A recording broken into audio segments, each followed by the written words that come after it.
আজকে বানাচ্ছি কচু দিয়ে পাবদা মাছের ঝোল। যে ফোড়নে দিলাম তেজপাতা আর গোটা জিরে, একটু নাড়াচাড়া করে নেব। এখন আমি কচুগুলো আর সাথে আলু ধুয়ে রেখেছি এগুলো দেবো।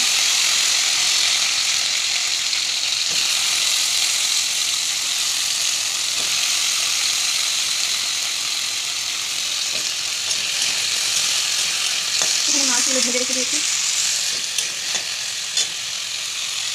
একটু নুন দিয়ে দেবো।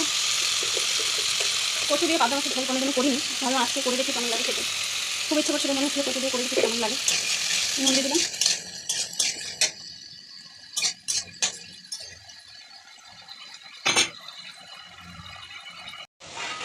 ঢেকে দিয়েছিলাম। এখন ঢাকনাটা সরিয়ে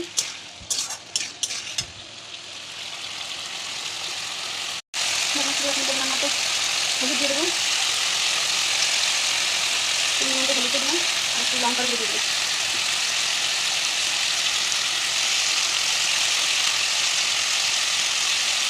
লঙ্কা গুঁড়ো দিয়ে দিলাম,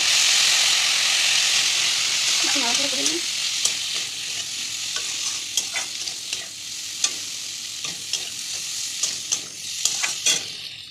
বেটে রাখা কাঁচা লঙ্কা আর জিরে বাটাটা দিয়ে দিলাম।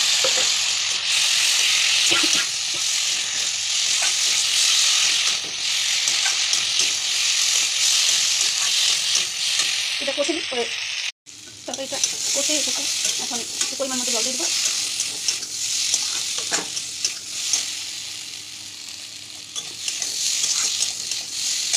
এখন পরিমাণ মতো জল দিয়ে দিলাম।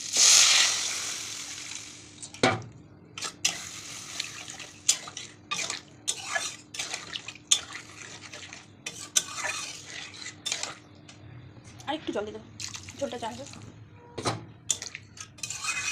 ঝোলটা ফুটে এসেছে। এখন পাবদা মাছগুলো দিয়ে দেবো।